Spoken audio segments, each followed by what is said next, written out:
വെറും തന്നെ വിനേഷും പരിശീലകനും തിരിച്ചറിഞ്ഞിരുന്നു. രാവിലത്തെ ഭാരപരിശോധനയ്ക്ക് മുമ്പ് 100 ഗ്രാം കുറയ്ക്കാനുള്ള കഠിന ശ്രമത്തിലായിരുന്നു വിനേഷ് ഫോഗട്ട്. ഭക്ഷണം ഉപേക്ഷിച്ചു, കഠിനമായ വ്യായാമ മുറകൾ ചെയ്തു. ഇതെല്ലാം ഒടുവിൽ വിനേഷിനെ ആശുപത്രിയിലാണ് എത്തിച്ചത്. അയോഗ്യയാക്കിയ രാജ്യാന്തര ഒളിമ്പിക്സ് അസോസിയേഷൻ്റെ തീരുമാനം വരുമ്പോൾ വിനേഷ് ഫോഗട്ട് ആശുപത്രി കിടക്കയിലായിരുന്നു. സംഭവത്തിൽ ഗുരുതര ആരോപണവുമായി പഞ്ചാബ് മുഖ്യമന്ത്രിയും ആം ആദ്മി പാർട്ടി നേതാവുമായ ഭഗവത് മാൻ രംഗത്ത് വന്നു. നേരത്തെ അദ്ദേഹം വിനേഷ് ഫോഗട്ടിൻ്റെ അമ്മാവൻ മഹാവീർ ഫോഗട്ടിനെ സന്ദർശിച്ചിരുന്നു. എന്തുകൊണ്ടാണ് ഇത്തരം തെറ്റുകൾ പറ്റുന്നത്? കായിക താരങ്ങളെ പരിശീലിപ്പിക്കുന്നതിനും ഭാരം ഉൾപ്പെടെ പരിശോധിക്കുന്നതിനും പരിശീലകർക്കും ഫിസിയോതെറാപ്പിസ്റ്റുമാർക്കും ലക്ഷങ്ങളല്ലേ പ്രതിഫലമായി നൽകുന്നത്? എന്താ അവധിക്കാലം ആഘോഷിക്കാനാണോ ഇവരെല്ലാം പാരീസിലേക്ക് പോയത്? അദ്ദേഹം ചോദിച്ചു. സംഭവത്തിൽ വിശദമായ അന്വേഷണം നടത്തണമെന്ന് സമാജ്വാദി പാർട്ടി നേതാവ് അഖിലേഷ് യാദവ് ആവശ്യപ്പെട്ടു. സത്യം പുറത്തു വരണമെന്നും അഖിലേഷ് യാദവ് എക്സിൽ കുറിച്ചു.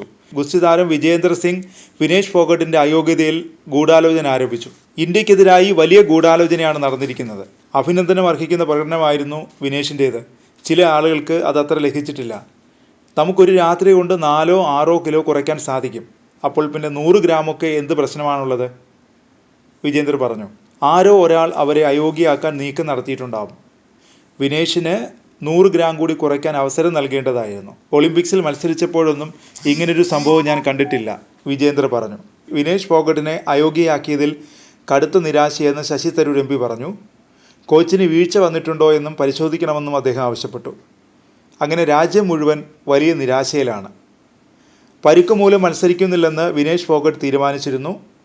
എന്നാൽ വെള്ളി മെഡൽ സാധ്യത ഉള്ളതിനാലാണ് ഭാരം കുറയ്ക്കാൻ രാത്രി മുഴുവൻ പരിശ്രമിച്ചതും അതിൽ പരാജയപ്പെട്ടതും. മത്സരത്തിന് 14 മണിക്കൂർ മുമ്പ്, അതായത് ഫ്രഞ്ച് സമയം രാവിലെ 7:30 ഭാരപരിശോധന നടത്താനുള്ള സമയപരിധി. മത്സരിക്കുന്നത് 50 കിലോഗ്രാം ഫ്രീ സ്റ്റൈൽ ഗുസ്തിയിലായതിനാൽ ഈ സമയത്തിനുള്ളിൽ ശരീരഭാരം പരമാവധി 50 കിലോഗ്രാമിനുള്ളിൽ ക്രമീകരിക്കേണ്ടതായിരുന്നു. കഴിഞ്ഞ ദിവസത്തെ മത്സരം കഴിഞ്ഞ് ശരീരഭാരം കൂടുതലാണെന്ന് കണ്ടെത്തിയതോടെയാണ് ഭാരം കുറയ്ക്കാനുള്ള ശ്രമങ്ങളിലേക്ക് വിനേഷ് ഫോഗട്ടും പരിശീലകരും കടന്നത്. ഇതിൻ്റെ ഭാഗമായി പതിവ് ഭക്ഷണം പോലും ഉപേക്ഷിച്ചു. രാത്രി മുഴുവൻ സൈക്ലിംഗ് ഉൾപ്പെടെയുള്ള വ്യായാമ മുറകളും ചെയ്തു. രാവിലെ 7:30 വരെ എപ്പോൾ വേണമെങ്കിലും ശരീരഭാരം പരിശോധിക്കാമെന്നാണ് ചട്ടം. ഏറ്റവും ഒടുവിൽ സമയപരിധി തീരുമാനിക്കുന്നതിന് തൊട്ടു മുമ്പാണ് വിനേഷ് ഫോഗട്ട് ഭാരപരിശോധനയ്ക്കെത്തിയത്. ഇലക്ട്രോണിക് വെയിങ് മെഷീൻ ഉപയോഗിച്ചുള്ള പരിശോധനയിൽ സ്ക്രീനിൽ തെളിഞ്ഞത് 50-100 കിലോഗ്രാം. ഇതോടെ അധികൃതർ എതിർപ്പ് ഉന്നയിച്ചു. അയോഗ്യയാക്കേണ്ടി വരുമെന്ന് സൂചിപ്പിക്കുകയും ചെയ്തു. ഇന്ത്യൻ സംഘം എതിർവാദം ഉന്നയിച്ചു. എന്നാൽ ചെവിക്കൊള്ളാൻ ഒളിമ്പിക്സ് അധികൃതർ തയ്യാറായില്ല. ഇതോടെ ഇന്ത്യൻ സംഘം പ്രതിഷേധിച്ചു. പ്രതിഷേധം ശക്തമായതോടെ പരിശോധനയ്ക്ക് നിയോഗിക്കപ്പെട്ടവർ പരാതി നൽകി.